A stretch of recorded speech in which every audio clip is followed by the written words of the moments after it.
이어코가 죽었습니다. 아이의 아빠였습니다. 2019년 11월의 어느 저녁이었습니다. 은채네 집 밥상에는 김이 모락모락 나는 된장찌개가 올라와 있었습니다. 아이가 웃고 있었습니다. 준서가 숟가락을 두드리며 노래를 불렀습니다. 엄마 빨리 앉아요. 은채가 웃으며 국그릇을 내려놓았습니다. 옆방에서 민준이 절뚝이며 걸어 나왔습니다. 여보, 내가 할게요. 아니, 앉아 있어요. 민준이 웃었습니다. 세상에서 제일 따뜻한 웃음이었습니다. 그 순간이었습니다. 전화벨이 울렸습니다. 은채는 별 생각 없이 받았습니다. 여보세요. 잠깐의 침묵이 흘렀습니다. 그리고 목소리가 들렸습니다. 은채야. 오래된 목소리였습니다. 회사 동료 수진이었습니다. 응, 왜? 은채야. 수진의 목소리가 떨렸습니다. 혁호 씨가 오늘 새벽에 사고로 죽었어.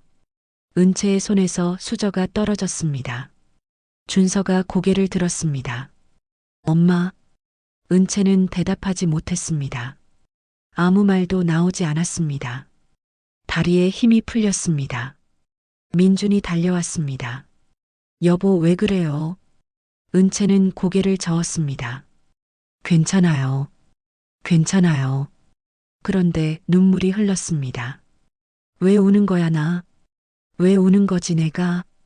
미워하려 했습니다. 정말 미워하려 했습니다.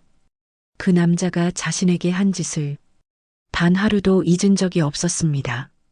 그런데 그 남자가 죽었다는 소식을 듣는 순간 눈물이 먼저였습니다.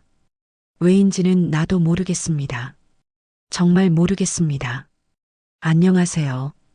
따뜻한 사연 다이어리입니다. 오늘은 한 여자의 이야기를 가지고 왔습니다. 임신한 채 버려지고 혼자 아이를 키우면서도 그 남자를 끝내 미워하지 못했던 여자의 이야기입니다. 미워해야 살 수 있다고 스스로 다독였지만 그 남자가 세상을 떠났다는 소식을 듣는 순간 눈물이 먼저였던 여자의 이야기입니다. 오늘 이 이야기가 여러분의 마음에 작은 위로가 되길 바랍니다. 은채는 오래전 기억 속으로 걸어 들어갔습니다. 2015년 봄이었습니다. 은채는 31살이었습니다. 작은 사회복지재단에 입사한 지 2달이 되던 때였습니다. 그 전 직장은 이어코가 있던 곳이었습니다. 더 이상 그곳에 있을 수 없었습니다. 그래서 도망치듯 옮겼습니다. 복지 관련 전공을 살려 새로 시작하고 싶었습니다. 새 출발이었습니다. 그런데 배가 불렀습니다. 3달이 된 아이가 있었습니다. 아무도 몰랐습니다. 은채 혼자만 알고 있었습니다. 그보다 2해 전으로 거슬러 올라갑니다. 2013년 가을이었습니다. 이어코는 36살이었습니다. 명문대를 나온 반듯한 남자였습니다. 키가 크고 말이 없었습니다. 야근이 많은 부서였습니다. 은채의 자리와 혁호의 자리는 복도 하나를 사이에 두고 있었습니다. 어느 날 밤이었습니다. 혼자 야근을 하고 있는데 혁호가 커피를 내려놨습니다. 다 식었는데 괜찮으면 마셔요. 그게 전부였습니다. 말 한마디였습니다. 그런데 이상하게 그 커피가 너무 맛있었습니다. 그 후로 야근하는 날이면 혁호는 꼭 커피를 내려놓고 갔습니다. 말이 없는 사람이었습니다. 하지만 옆에 있으면 편했습니다. 어느 날 혁호가 물었습니다. 저녁 먹었어요? 아니요, 나도요. 그게 첫 번째 밥이었습니다. 2번째 밥이 있었습니다. 3번째 밥도 있었습니다. 어느새 주말이 되면 자연스럽게 만났습니다. 은채는 처음으로 사랑이라는 걸 알았습니다. 이 사람이다 싶었습니다. 혁호도 그런 것 같았습니다. 결혼하자. 2014년 봄이었습니다. 혁호가 먼저 말했습니다. 은채는 그 자리에서 울었습니다. 너무 좋아서 울었습니다. 그렇게 행복한 날이 없었습니다. 그런데 딱 그 무렵부터였습니다. 혁호가 달라지기 시작했습니다. 연락이 뜸해졌습니다. 만나도 어딘가 먼 곳을 봤습니다. 은채가 물었습니다. 무슨 일 있어요? 혁호는 고개를 저었습니다. 아니, 그게 전부였습니다. 은채는 기다렸습니다. 기다리면 괜찮아질 거라고 생각했습니다. 그런데 괜찮아지지 않았습니다. 임신 사실을 알게 된 건 그 무렵이었습니다. 은채는 손이 떨렸습니다. 두렵기도 했고 기쁘기도 했습니다. 혁호한테 말하면 다 괜찮아질 것 같았습니다. 전화를 걸었습니다. 혁호, 나 할 말 있어요. 잠깐 볼 수 있어요? 혁호의 목소리가 차가웠습니다. 지금은 좀 어렵고 내일 봐요. 다음 날이었습니다. 혁호가 은채 앞에 앉았습니다.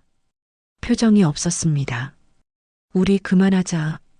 은채가 굳었습니다. 무슨 말이에요? 그냥 그만하자고. 왜요? 혁호는 대답하지 않았습니다. 그냥 일어서려 했습니다. 은채가 혁호의 팔을 잡았습니다. 나 임신했어요. 혁호의 몸이 굳었습니다. 잠깐의 침묵이 흘렀습니다. 그리고 혁호가 말했습니다. 지워. 단 2글자였습니다. 은채의 손에서 힘이 빠졌습니다. 그리고 한 달 후였습니다. 회사에 소문이 돌았습니다. 이혁호 과장이 결혼한다고, 상대는 중소기업 대표 딸이라고. 은채는 그날 조용히 사직서를 냈습니다. 아무한테도 말하지 않았습니다. 그냥 나왔습니다. 지하철역 화장실에 들어가 한참을 울었습니다. 소리도 없이 울었습니다. 다 울고 나서 거울을 봤습니다. 배가 불렀습니다. 은채는 거울 속 자신에게 말했습니다. 미워하자. 제발 미워하자. 그래야 살 수 있어. 미워하자고 했습니다. 그런데 손이 배 위에 얹혔습니다. 아이가 발길질을 했습니다. 은채는 주저앉아 울었습니다. 이번엔 소리를 내어 울었습니다. 하지만 미워지지 않았습니다. 그게 제일 힘들었습니다. 다시 2015년 봄입니다. 새 직장 첫 달이었습니다. 은채는 배가 불렀습니다. 만삭이었습니다. 재단 동료들은 아무것도 묻지 않았습니다. 그냥 다들 잘 대해줬습니다. 그리고 어느 토요일이었습니다. 재단 봉사활동이 있던 날이었습니다. 한 남자가 절뚝이며 들어왔습니다. 안녕하세요. 저 오늘부터 봉사하러 왔습니다. 민준이었습니다. 그 남자는 은채를 보았습니다. 만삭의 배를 보았습니다. 그런데 눈빛이 변하지 않았습니다. 그냥 웃었습니다. 뭐 도울 일 있어요? 세상에서 제일 평범한 얼굴이었습니다. 그런데 이상하게 편했습니다.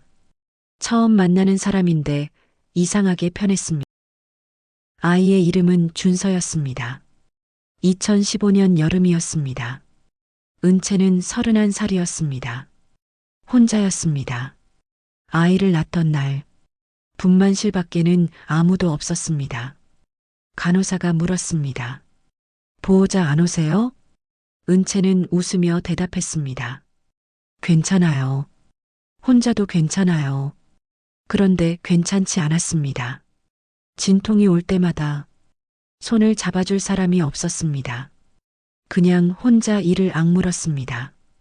아이 울음소리가 들렸습니다. 은채는 그때서야 울었습니다.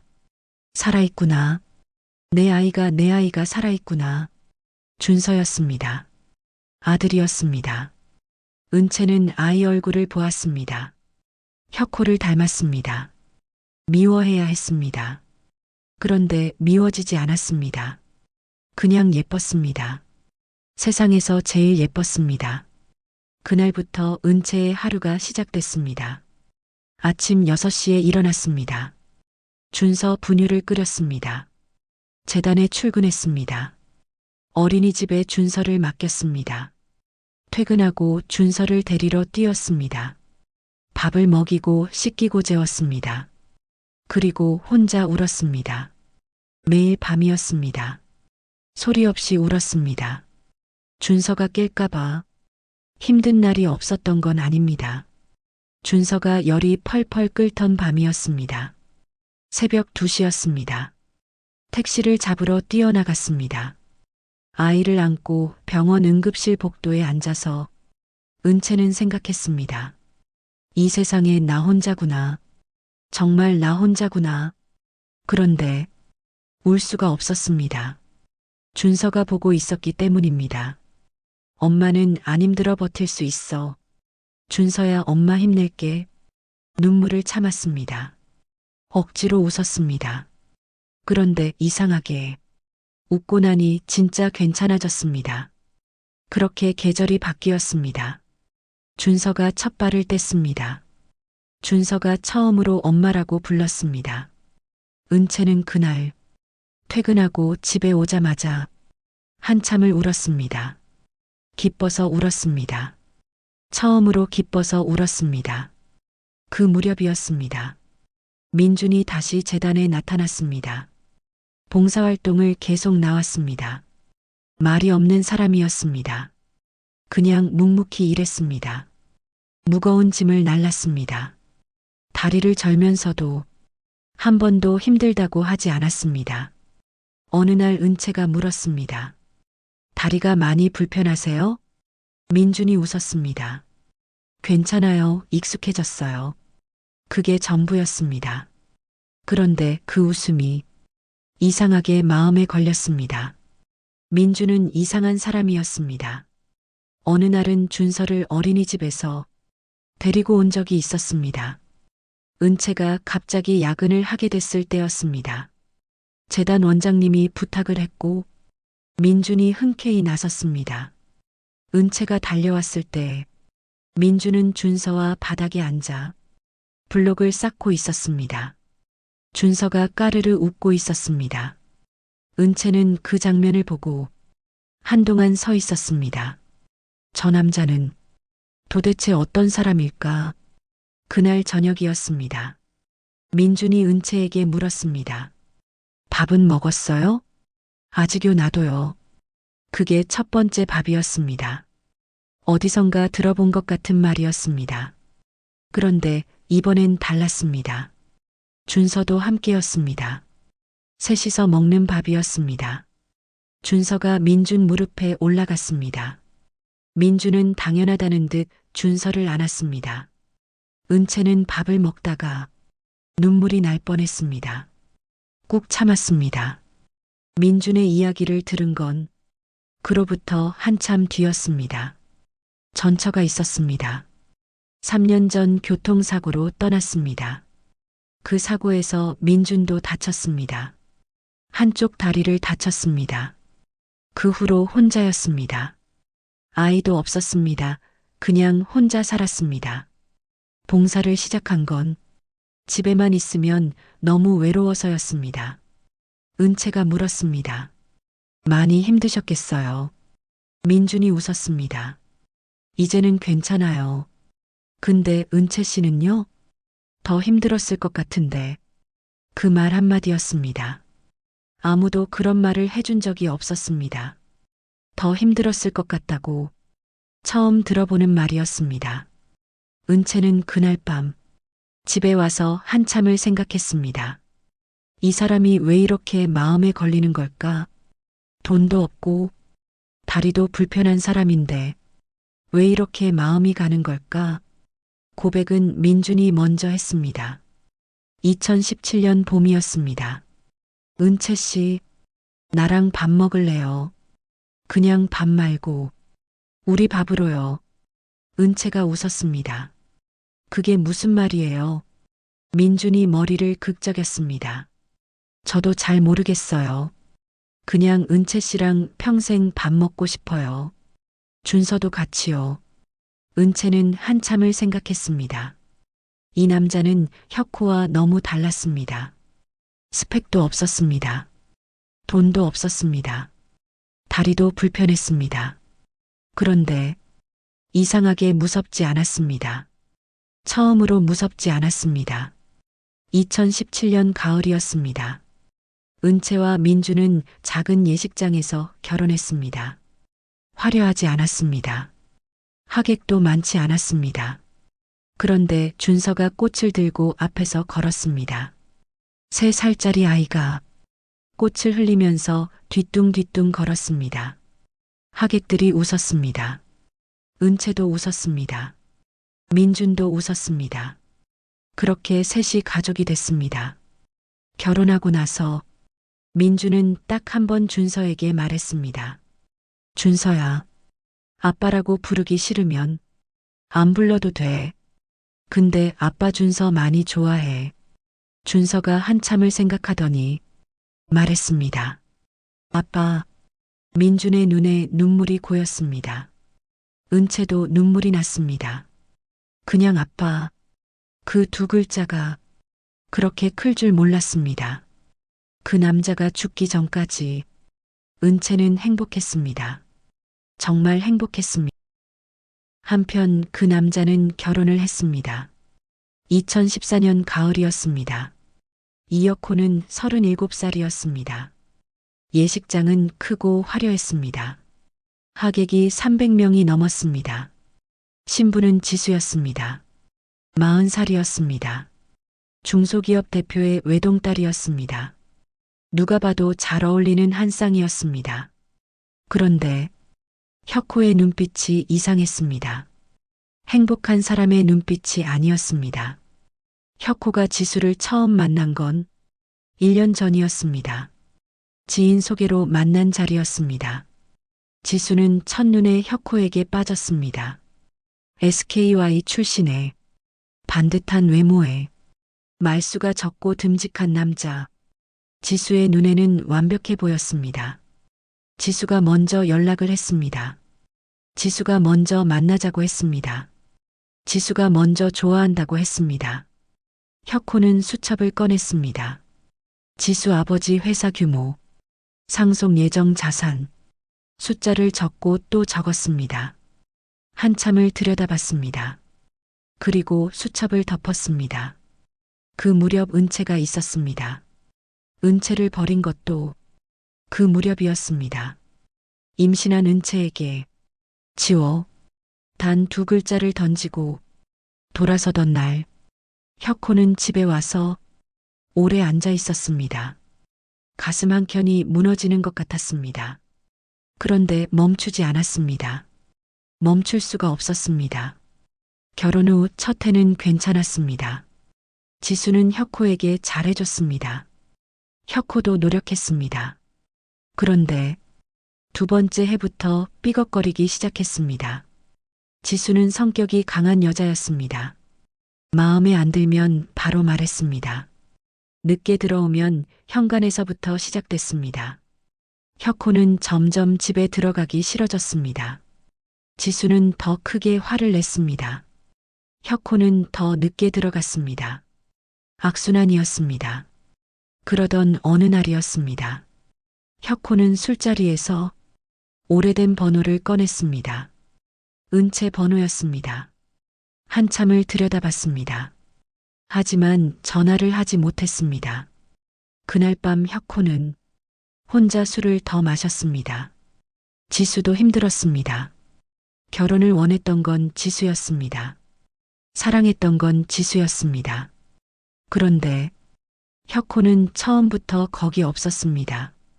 몸은 있었지만 마음은 없었습니다.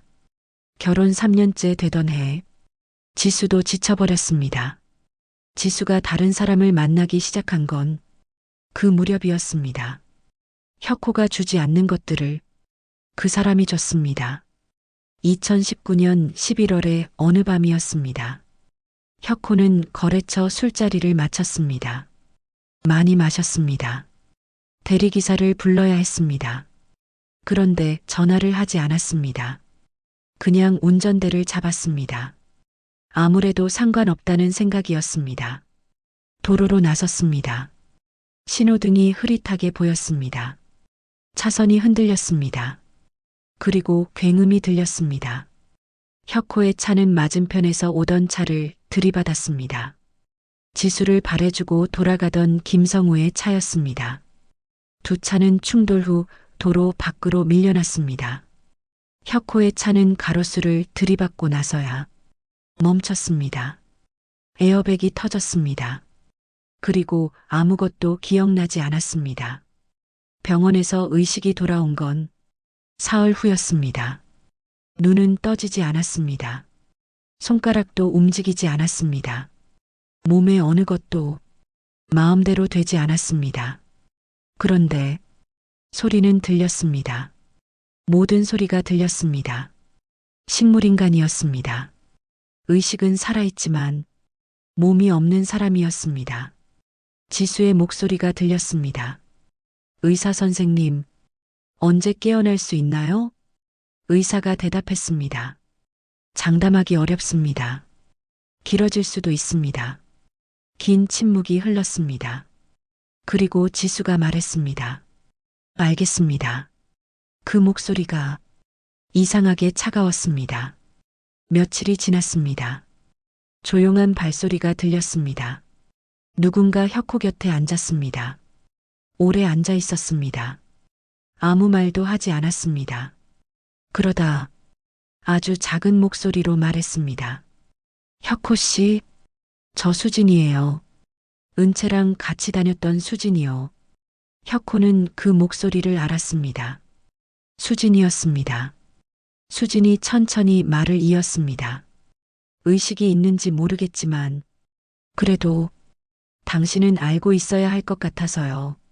수진의 목소리가 떨렸습니다. 은채가 혁호 씨한테 버려지고 나서 혼자 아이를 낳았어요. 2015년 여름이었어요. 혼자 낳았어요. 분만실에 아무도 없었대요. 혁호의 가슴 속에서 무언가가 무너졌습니다. 수진이 계속 말했습니다. 지금은 좋은 사람 만나서 잘 살고 있어요. 재혼도 했어요. 세상에서 제일 착한 사람이래요. 아이도 잘 키우고 있고요. 올해 5살이에요. 잠깐 침묵이 흘렀습니다. 수진이 숨을 고르더니 마지막으로 말했습니다. 아이 이름이요. 준서예요. 박준서.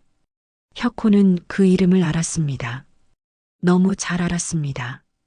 두 사람이 사랑했던 시절, 결혼하면 아들 낳으면 준서라고 짓자고 했었습니다. 은채가 먼저 말했습니다. 혁호가 좋다고 했습니다.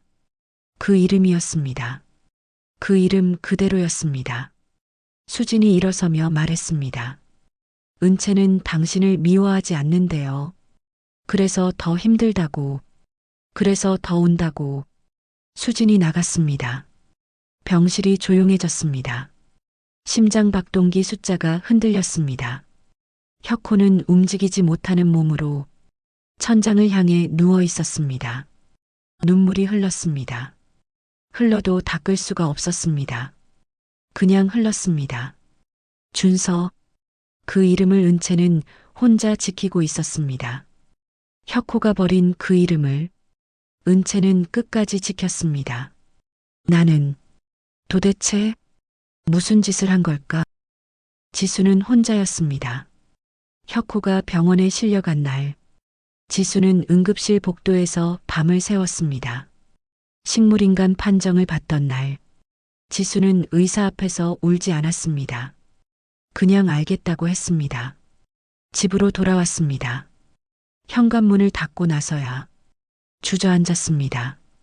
이 남자가 미웠는데 왜 눈물이 나는 건지 나도 몰랐습니다. 결혼 5년이었습니다.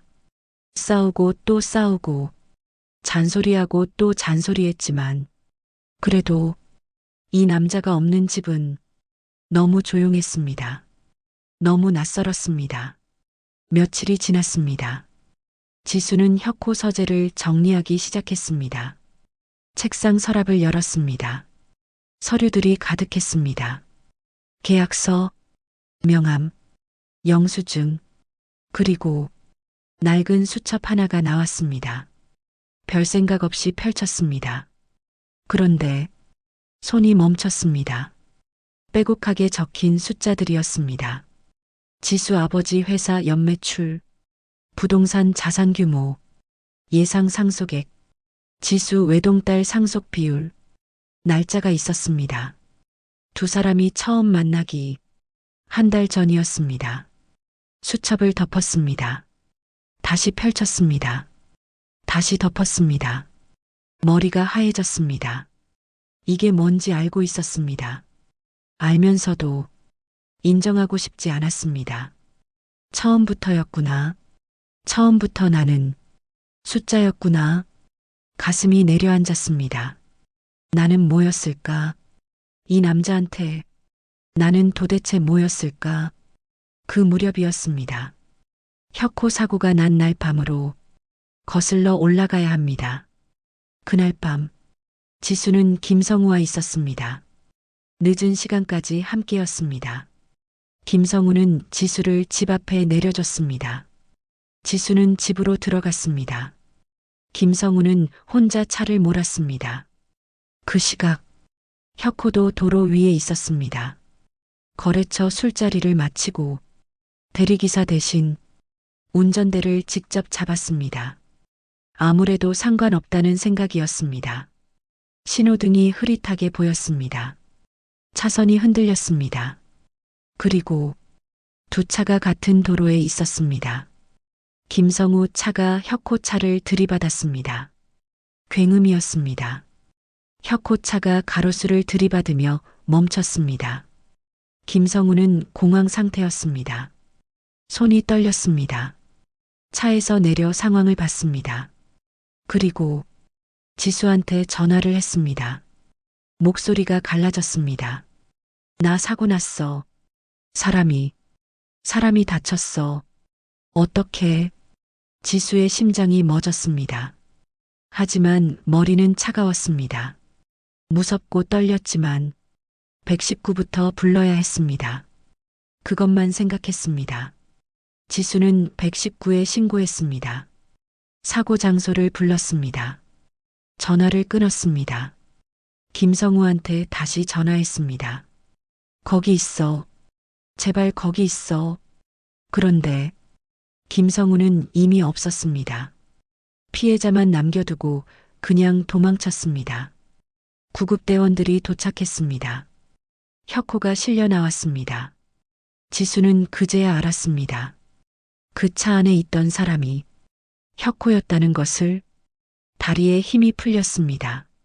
세상이 빙글빙글 돌았습니다. 성우가 사고를 낸 상대방 차량 탑승자는 혁호였습니다. 내 남편이었습니다. 내가 119를 불렀습니다. 내가 살린 겁니까? 아니면 내가 이렇게 만든 겁니까? 그걸 몰랐습니다. 정말 몰랐습니다. 경찰이 움직였습니다. 119 신고 기록을 추적했습니다. 신고자 번호가 나왔습니다. 지수였습니다. 형사가 지수를 찾아왔습니다. 그날 밤 늦은 시간까지 김성우와 함께 있었다는 게 하나씩 드러나기 시작했습니다. 김성우는 결국 검거됐습니다. 뺑소니였습니다. 조사 과정에서 지수와의 관계가 드러났습니다. 소문은 조용히 퍼졌습니다. 혁호 지인들 사이에서 수군거림이 시작됐습니다. 남편이 식물인간으로 누워 있는데 아내가 다른 남자와 있었다고, 그것도 그날 밤에 그 남자가 남편 차를 친 거라고. 지수는 전화를 받지 않았습니다. 밖에 나가지 않았습니다. 김성우를 원망했습니다. 나를 원망했습니다. 혁호를 원망했습니다.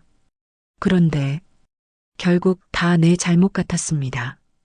내가 그날 밤 거기 없었다면 성우가 그 길을 달리지 않았을 테니까, 혁호가 저렇게 되지 않았을 테니까. 그 생각이 머릿속에서 떠나지 않았습니다. 지수는 변호사를 통해 김성우한테 전화했습니다. 다시는 연락하지 마. 그 한마디였습니다. 김성우는 아무 말도 하지 않았습니다. 그냥 전화가 끊겼습니다. 그렇게 끝이었습니다. 한편 혁호는 알고 있었습니다. 모든 걸 듣고 있었습니다. 수진이 다녀간 후로 혁호의 머릿속은 박준서 세 글자로 가득했습니다. 은채가 혼자 낳은 아이, 은채가 혼자 키운 아이, 혁호가 버린 이름을 은채는 끝까지 지킨 아이. 그런데 또 다른 소리가 들려왔습니다. 복도에서 들리는 낮은 목소리였습니다. 지수 씨 남편 식물인간인데 그날 밤 다른 남자랑 있었다고. 그 남자가 남편 차를 친 거라고. 뺑소니 신고도 지수 씨가 했다는데 혁호는 천장을 향해 누워 있었습니다. 움직일 수 없었습니다. 말할 수 없었습니다. 그냥 들어야 했습니다. 배신감이 올라왔습니다. 그런데 이상하게 그 배신감이 오래가지 않았습니다. 자신도 배신했다는 걸 혁호는 너무 잘 알고 있었습니다. 은채를 배신했습니다. 지수를 배신했습니다. 처음부터 모두를 배신했습니다. 지수가 병실 문을 열고 들어왔습니다. 의자에 앉았습니다. 한참을 말이 없었습니다. 그러다 낮은 목소리로 말했습니다. 당신도 들었죠? 나에 대한 소문. 혁호는 대답할 수 없었습니다. 지수가 수첩을 꺼냈습니다. 낡은 수첩이었습니다. 탁자 위에 조용히 올려놨습니다. 따지고 싶었습니다. 소리치고 싶었습니다. 그런데 말이 나오지 않았습니다. 나도 잘못했으니까. 나도 할 말이 없었습니다. 지수가 말했습니다. 서재에서 찾았어요. 우리 둘 다 할 말이 있는 것 같네요. 다음에 와서 얘기해요. 그때까지 살아있어요. 지수는 일어섰습니다. 문 앞에서 잠깐 멈췄습니다. 뒤를 돌아보지 않았습니다. 그냥 나갔습니다.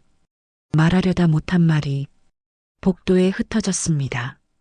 그 뒷모습이 이상하게도 슬펐습니다. 지수는 은채를 찾아가기로 했습니다. 수첩을 발견한 날 밤이었습니다. 지수는 오래 앉아 있었습니다. 숫자들을 들여다봤습니다. 그리고 생각했습니다. 이 남자가 나를 선택한 게 아니었구나. 내가 먼저 달려든 거였고, 이 남자는 그냥 계산을 한 거였구나. 그런데 이상하게 화가 혁호한테만 나지 않았습니다. 다른 여자가 있었다는 게 머릿속을 떠나지 않았습니다. 혁호가 결혼 전부터 다른 여자를 사랑했다는 게, 그 여자한테 아이까지 있다는 게, 복도에서 들린 수군거림이 귓속에서 맴돌았습니다. 지수는 일어섰습니다. 앉아있으면 미칠 것 같았습니다. 다음 날 아침이었습니다. 지수는 수진한테 전화했습니다. 수진 씨, 박은채 씨 연락처 알아요? 수진이 잠시 침묵했습니다. 왜요? 만나야 할 것 같아서요. 수진이 한참을 망설였습니다. 그리고 번호를 알려줬습니다. 전화를 걸었습니다. 신호가 갔습니다. 여보세요. 낮고 조용한 목소리였습니다. 저 이혁호 씨 아내입니다. 잠깐 얼굴 볼 수 있을까요? 전화기 너머로 긴 침묵이 흘렀습니다. 그리고 은채가 말했습니다. 언제요? 며칠 후였습니다. 지수는 은채가 일하는 재단 근처 작은 카페 앞에 섰습니다. 문을 열고 들어갔습니다. 구석자리에 한 여자가 앉아 있었습니다. 은채였습니다. 35살이었습니다. 지수보다 6살 어렸습니다. 수수한 차림이었습니다. 화장기도 없었습니다. 그런데 눈빛이 흔들리지 않았습니다. 지수가 맞은편에 앉았습니다. 한참을 말이 없었습니다. 먼저 입을 연 건 은채였습니다. 오시느라 힘드셨죠? 지수는 그 말에 잠깐 멈췄습니다. 따지러 온 사람한테 그 말이 먼저 나오는 여자였습니다. 지수가 말했습니다. 아이가 있다고 들었어요. 은채는 대답하지 않았습니다. 그냥 찻잔을 내려다봤습니다. 지수가 다시 말했습니다. 혁호 씨랑 사귀었던 거 맞죠? 은채가 천천히 고개를 들었습니다. 눈빛이 흔들리지 않았습니다. 네. 지수의 손이 테이블 위에서 굳었습니다. 결혼 발표 나고 나서 왜 아무 말도 안 했어요? 찾아가지도 않고 연락도 안 하고 임신한 채로 혼자 낳은 거잖아요. 은채가 잠깐 눈을 감았습니다. 그리고 말했습니다. 그 사람이 원하지 않았으니까요. 지워달라고 했어요. 지수의 얼굴이 굳었습니다. 그래도 낳은 거예요. 아이를. 은채가 고개를 끄덕였습니다. 내 아이니까요. 그 사람 아이기도 하지만 내 아이니까요. 그래서 혼자 낳았어요. 아무한테도 말하지 않고 그냥 혼자 낳았어요. 지수는 한동안 말을 잃었습니다. 지수가 수첩을 꺼냈습니다. 테이블 위에 올려놨습니다. 혁호 서재에서 나온 거예요. 펼쳐봐요. 은채는 수첩을 들었습니다. 숫자들을 봤습니다. 날짜를 봤습니다. 손이 떨렸습니다. 이게 뭐예요? 지수가 말했습니다. 처음부터 계산이었던 거예요. 나는 돈이었던 거고, 당신은 버려야 하는 사람이었던 거고, 은채는 수첩을 덮었습니다. 한참을 아무 말도 하지 않았습니다. 창밖을 봤습니다. 눈물이 계속 흘렀습니다. 닦지 않았습니다. 그냥 흘렸습니다. 지수가 물었습니다. 그 남자를 아직도 미워하지 못해요? 은채가 천천히 고개를 돌렸습니다. 지수를 바라봤습니다. 미워하려고, 정말 미워하려고 했는데 그게 잘 안 돼요. 지수 씨는요? 지수는 대답하지 못했습니다. 한참을 생각했습니다. 그리고 말했습니다. 나는 미워요. 근데 그것도 잘 모르겠어요. 두 여자가 마주 앉아 있었습니다. 한 남자를 사이에 두고 한 명은 버려진 여자였고 한 명은 이용당한 여자였습니다. 그런데 이상하게 서로가 낯설지 않았습니다. 한참 후에 은채가 말했습니다. 아이 이름이 준서예요. 지수가 눈을 들었습니다. 은채가 계속 말했습니다.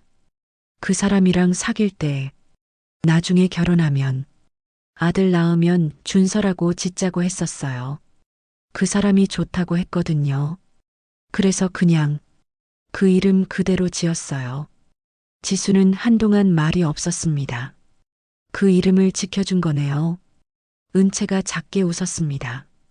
미련한 거겠죠. 지수가 고개를 저었습니다. 아니요. 지수는 창밖을 봤습니다. 눈물이 날 것 같았습니다. 꾹 참았습니다. 그리고 말했습니다. 준서, 잘 키워요. 지수는 일어섰습니다. 가방을 들었습니다. 은채가 말했습니다. 지수 씨도 힘내세요. 지수는 뒤돌아 걸었습니다. 문 앞에서 잠깐 멈췄습니다. 뒤를 돌아보지 않았습니다. 눈물이 흘렀습니다. 이번엔 닦았습니다. 손등으로 꾹 눌렀습니다. 그리고 나갔습니다. 은채는 빈 찻잔을 들여다봤습니다. 준서가 생각났습니다. 민준이 생각났습니다. 그리고 혁호가 생각났습니다. 미워하려 했습니다. 그런데 오늘도 미워지지 않았습니다. 은채를 만나고 온 날 밤이었습니다. 지수는 불도 켜지 않고 앉아 있었습니다. 어두운 거실이었습니다. 화가 나야 했습니다. 억울해야 했습니다. 그런데 그 감정들이 오지 않았습니다. 그냥 멍했습니다. 가슴 한가운데가 텅 빈 것 같았습니다. 은채 얼굴이 자꾸 떠올랐습니다. 눈물을 닦지 않던 여자, 창밖을 보며 그냥 흘리던 눈물. 내 아이니까요. 그 한마디가 자꾸만 귓속에서 맴돌았습니다. 지수는 생각했습니다. 나라면 그럴 수 있었을까? 임신한 채 버려지고도 그 남자 이름을 지킬 수 있었을까? 아이를 낳고 혼자 키우면서도 그 남자를 미워하지 못한다고 그렇게 말할 수 있었을까? 모르겠다고 생각했습니다. 나는 못했을 것 같다고 솔직하게 생각했습니다. 다음 날 아침이었습니다. 지수는 병원으로 갔습니다. 병실 문 앞에서 한참을 섰습니다. 손잡이를 잡았다가 놓았다가 다시 잡았습니다. 그리고 문을 열었습니다. 혁호는 누워 있었습니다. 여전히 움직이지 않았습니다. 창밖으로 햇살이 들어오고 있었습니다. 그 햇살이 이상하게 슬펐습니다. 지수는 의자를 끌어당겼습니다. 혁호 곁에 앉았습니다. 가방을 무릎 위에 올려놨습니다. 한참을 말이 없었습니다. 숨소리만 들렸습니다.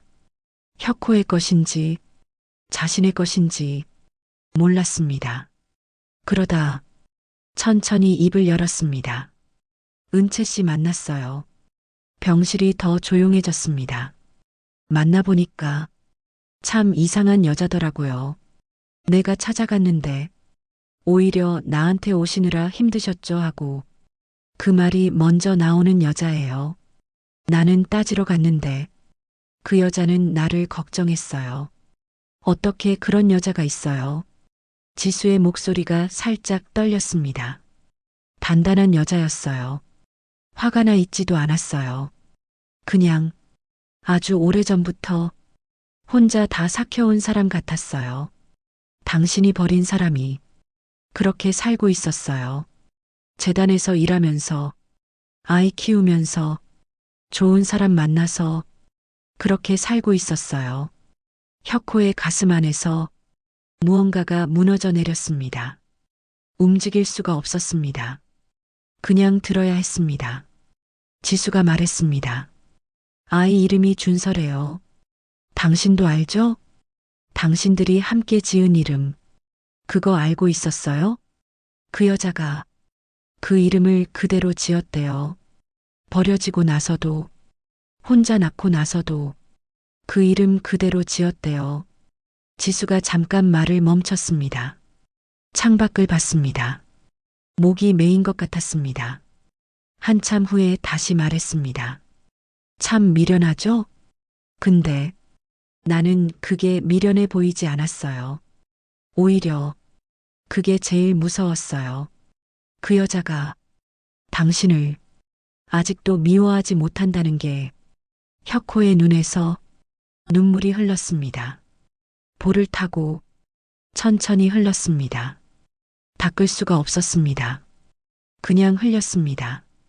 지수가 가방에서 수첩을 꺼냈습니다. 낡은 수첩이었습니다. 탁자 위에 올려놨습니다. 서재에서 찾았어요. 처음에는 그냥 오래된 메모인 줄 알았어요. 근데 읽어보니까 날짜가 있더라고요. 우리가 처음 만나기 한 달 전 날짜가 있었어요. 거기에 내 아버지 회사 매출이 있고 부동산 규모가 있고 내가 받을 상속액이 있었어요. 지수의 목소리가 낮아졌습니다. 처음부터였구나 싶었어요. 내가 먼저 연락하고 내가 먼저 좋아한다고 했을 때 당신은 이 수첩을 보고 있었던 거구나. 그런 생각이 드는데 이상하게 눈물도 안 나더라고요. 그냥 너무 허무했어요. 처음부터 없었던 거잖아요. 당신 마음이 처음부터 나한테는 없었던 거잖아요. 내가 혼자 좋아하고 혼자 설레고 혼자 결혼한 거잖아요. 병실이 한동안 조용했습니다. 심장박동기 소리만 들렸습니다. 지수가 다시 말했습니다. 나도 잘못했어요. 성우 일도 그렇고 매일 소리만 질러댔고 잘해준 적도 없었고 그래서 할 말이 없어요. 근데 있잖아요. 그것도 다 외로웠던 거예요. 당신이 처음부터 거기 없었으니까 너무 외로웠던 거예요. 그걸 이제야 알았어요. 너무 늦게 알았어요. 지수의 눈에서 눈물이 흘렀습니다. 닦지 않았습니다. 그냥 뒀습니다. 혁호는 움직일 수 없었습니다. 말할 수 없었습니다. 손 하나 까딱할 수 없었습니다. 그냥 들어야 했습니다. 그냥 흘려야 했습니다. 이 눈물도 닦아줄 사람이 없었습니다. 지수가 일어섰습니다. 한 번도 안 보던 혁호 손을 잠깐 바라봤습니다. 그리고 말했습니다. 보험금은 준서한테 갈 거예요. 내가 그렇게 할 거예요. 그 아이 잘못은 없으니까요. 당신이 버렸어도 그 아이는 아무 잘못이 없으니까요. 박준서, 그 이름 기억하고 가요. 지수가 마지막으로 말했습니다. 그 여자가 그러더라고요. 당신을 미워하려 했는데 끝내 미워하지 못하겠다고. 오늘도 미워지지 않는다고. 그러니까 당신은 편하게 가요. 당신이 버린 사람이 그렇게 말하고 있으니까. 그러니까 편하게 가요. 지수는 돌아섰습니다. 문을 열었습니다. 딱 한 번 뒤를 돌아봤습니다. 그리고 나갔습니다. 복도에서 주저앉았습니다. 벽에 기대어 앉았습니다. 소리 없이 울었습니다. 오래오래 울었습니다. 무엇 때문에 우는지 알 것도 같고 모를 것도 같았습니다. 병실에 혼자 남은 혁호는 천장을 향해 누워 있었습니다. 눈물이 흘렀습니다. 은채가 생각났습니다. 얼굴도 모르는 아이. 준서가 생각났습니다. 지수가 생각났습니다. 가진 게 많은 줄 알았습니다. 그런데 아무것도 없었습니다. 지킨 게 하나도 없었습니다. 사랑도, 사람도, 이름 하나도 지키지 못했습니다. 은채는 지켰습니다. 혁호가 버린 그 이름을, 박준서라는 이름을 미워하지 못하면서도 끝까지 지켰습니다. 그날 밤이었습니다. 심장박동이 흔들리기 시작했습니다. 간호사들이 뛰어왔습니다. 의사가 달려왔습니다. 지수가 호출을 받았습니다. 이혁호는 그날 밤 조용히 눈을 감았습니다. 아무도 없는 병실이었습니다. 그냥 혼자였습니다. 처음부터 혼자였던 사람처럼 그렇게 혼자가. 봄이 왔습니다. 혁호가 떠나고 2달이 지났습니다. 2020년 봄이었습니다. 장안동 뚝방길에 벚꽃이 피어났습니다. 바람이 불 때마다 꽃잎이 흩날렸습니다. 겨울이 그렇게 길었는데 봄은 어느새 와 있었습니다. 은채에게 연락이 온 건 그 무렵이었습니다. 보험금 상속건이었습니다. 법무사의 목소리는 차분하고 사무적이었습니다. 수령 의사가 있으신지요? 은채는 수화기를 들고 한참을 말이 없었습니다. 생각해 볼게요. 그리고 조용히 전화를 끊었습니다. 그날 저녁이었습니다. 민준이 준서를 재우고 조용히 나왔습니다. 은채는 불도 켜지 않은 부엌에 앉아 있었습니다. 멍하니 창밖을 보고 있었습니다. 민준이 옆에 와서 말없이 앉았습니다. 한참 후에 조용히 물었습니다. 무슨 일 있어요? 은채가 천천히 말했습니다. 보험금 연락이 왔어요. 받아야 하나 모르겠어요. 자격이 있는 건지도 모르겠어요. 민준이 잠깐 생각하더니 말했습니다. 준서 거잖아요. 은채 씨 거 아니고 준서 거잖아요. 그러니까 준서가 받아야죠. 그게 맞아요. 은채는 민준을 바라봤습니다. 이 남자는 언제나 이랬습니다. 복잡하게 엉킨 것들을 단순하게 만들어줬습니다. 아플 것 같은 것들을 아프지 않게 만들어줬습니다. 은채의 눈에 눈물이 고였습니다. 민준이 조용히 웃었습니다. 세상에서 제일 따뜻한 웃음이었습니다. 며칠 후였습니다.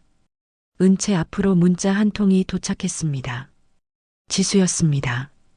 짧은 문자였습니다. 그런데 한 글자 한 글자 정성스럽게 쓴 흔적이 보였습니다.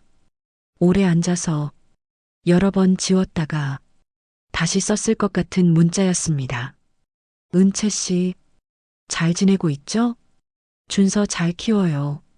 그 아이가 나중에 크면 분명히 좋은 사람이 될 것 같아요. 은채 씨를 닮았을 테니까요. 그리고 그렇게 키워준 사람이 있으니까요. 고마웠어요. 그날 카페에서 따지러 간 사람한테 오시느라 힘드셨죠? 먼저 말해줘서 그 말 오래 기억할게요. 잘 살아요, 우리. 지수. 은채는 핸드폰을 손에 들고 오래 앉아 있었습니다. 지수가 생각났습니다. 카페에서 눈물을 꾹 참던 여자. 말하다 목이 메어 잠깐 창밖을 보던 여자. 문 앞에서 딱 한 번 뒤를 돌아보던 뒷모습. 그 여자도 집에 돌아가서 많이 울었겠구나. 그 여자도 혼자 앉아서 오래 생각했겠구나. 잘 살아요, 우리. 그 한마디가 이상하게 오래오래 마음에 남았습니다. 은채는 핸드폰 화면이 꺼지지 않도록 손으로 꼭 쥔 채 가슴에 천천히 눌렀습니다. 주말이 됐습니다. 민준이 준서 신발을 신겨주며 말했습니다. 뚝방길에 벚꽃 폈다던데 셋이서 나갈까요? 준서가 현관문 앞에서 먼저 발을 동동 굴렀습니다. 빨리빨리. 은채가 웃으며 외투를 챙겼습니다. 민준도 웃으며 일어섰습니다. 장안동 뚝방길이었습니다. 길 양쪽으로 벚꽃이 가득 피어 있었습니다. 바람이 불 때마다 꽃잎이 우수수 날렸습니다. 준서가 꽃잎을 잡으러 이리저리 뛰어다녔습니다. 민준이 절뚝이며 그 뒤를 열심히 따라갔습니다. 은채는 걸음을 멈추고 그 뒷모습을 오래 바라봤습니다. 다리가 불편한데도 준서 뒤를 따라 뛰는 남자. 숨이 차도 웃음을 잃지 않는 남자. 벚꽃잎이 그 위로 천천히 내렸습니다. 은채는 그 장면이 너무 좋아서 한동안 그냥 서 있었습니다. 준서가 두 손 가득 무언가를 들고 뛰어왔습니다. 작은 벚꽃 가지였습니다. 엄마 이거 꺾어오면 안 되는데 하면서도 은채는 웃으며 두 손으로 받았습니다. 세상에서 제일 예쁘다 준서야. 준서가 씩 웃었습니다. 어디서 많이 본 웃음이었습니다. 민준을 꼭 닮은 웃음이었습니다. 셋이서 천천히 걸었습니다. 민준이 은채 손을 먼저 잡았습니다. 준서가 은채 다른 손을 꼭 잡았습니다. 셋이서 나란히 벚꽃길을 걸었습니다. 꽃잎이 계속 날렸습니다. 은채가 걸으면서 천천히 말을 꺼냈습니다. 준서야 있잖아. 준서가 고개를 들었습니다. 응 왜? 은채가 잠깐 하늘을 올려다봤습니다. 파란 하늘이었습니다. 너한테 줄 게 생겼어요. 준서가 눈을 동그랗게 떴습니다. 뭔데? 은채가 천천히 말했습니다. 내가 태어나기 전에 세상을 떠난 사람이 남긴 거야. 내가 잘 크길 정말 많이 바랐던 사람이 남긴 거야. 준서가 한참을 생각하더니 물었습니다. 좋은 사람이야? 은채의 눈에 눈물이 고였습니다. 그래, 좋은 사람이야. 준서가 고개를 끄덕였습니다. 그럼 됐어. 그리고 다시 앞으로 뛰어갔습니다. 꽃잎을 잡으러 또 신나게 뛰어갔습니다. 은채는 그 뒷모습을 바라보며 서 있었습니다. 눈물이 흘렀습니다. 닦지 않았습니다. 그냥 흘렸습니다. 민준이 아무 말 없이 은채 손을 더 꼭 잡았습니다. 그걸로 충분했습니다. 봄이 조금 더 깊어지던 어느 날이었습니다. 은채는 준서 손을 잡고 혁호 묘지를 찾아갔습니다. 국화 한 송이를 들고 갔습니다. 민주는 함께 가지 않았습니다. 은채 혼자 가야 하는 길이었습니다. 준서와 둘이서만 가야 하는 길이었습니다. 묘지 입구에서 준서가 물었습니다. 엄마 여기 누구 있어? 은채가 준서 손을 꼭 잡았습니다. 너 많이 사랑했던 사람이 있어. 준서가 더 이상 묻지 않았습니다. 그냥 은채 손을 꼭 잡고 걸었습니다. 묘비 앞에 섰습니다. 봄바람이 불었습니다. 따뜻한 바람이었습니다. 어디선가 벚꽃잎이 날아와 묘비 위에 살며시 내렸습니다. 준서가 묘비를 조용히 바라봤습니다. 아무 말도 하지 않았습니다. 그냥 은채 손에 힘을 더 줬습니다. 은채는 천천히 국화를 내려놓았습니다. 한참을 그렇게 서 있었습니다. 바람이 또 불었습니다. 머리카락이 날렸습니다. 은채가 조용히 말했습니다. 잘 가요. 미워하려 했는데, 정말 오래 미워하려 했는데, 끝내 못했어요. 이제 보니까 그게 다행인 것 같아요. 돌아서는 발걸음이 가벼웠습니다. 이상하게 가벼웠습니다. 준서가 은채 손을 잡고 나란히 걸었습니다. 봄볕이 등 뒤에서 따뜻하게 내리쬐었습니다. 은채는 걸으면서 생각했습니다. 미워하려 했습니다. 정말 미워하려 했습니다. 매일 밤 혼자 미워하려 했습니다. 그런데 끝내 미워하지 못했습니다. 그래서 준서가 있습니다. 그래서 민준이 있습니다. 그래서 지금 이 봄이 있습니다. 미워하지 못해서 다행이었습니다. 정말 다행이었습니다. 오늘 이야기 마음에 닿으셨나요? 살다 보면 미워해야 할 사람을 미워하지 못할 때가 있습니다. 그게 약한 게 아닙니다. 그게 사람인 겁니다. 따뜻한 사연 다이어리는 그런 이야기들을 담아오겠습니다. 울어도 괜찮은 이야기, 공감해도 괜찮은 이야기, 혼자가 아니라는 걸 느낄 수 있는 이야기들로 다시 찾아오겠습니다. 오늘 함께 해주셔서 감사합니다.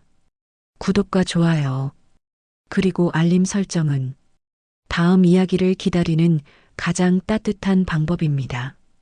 다음 영상에서 또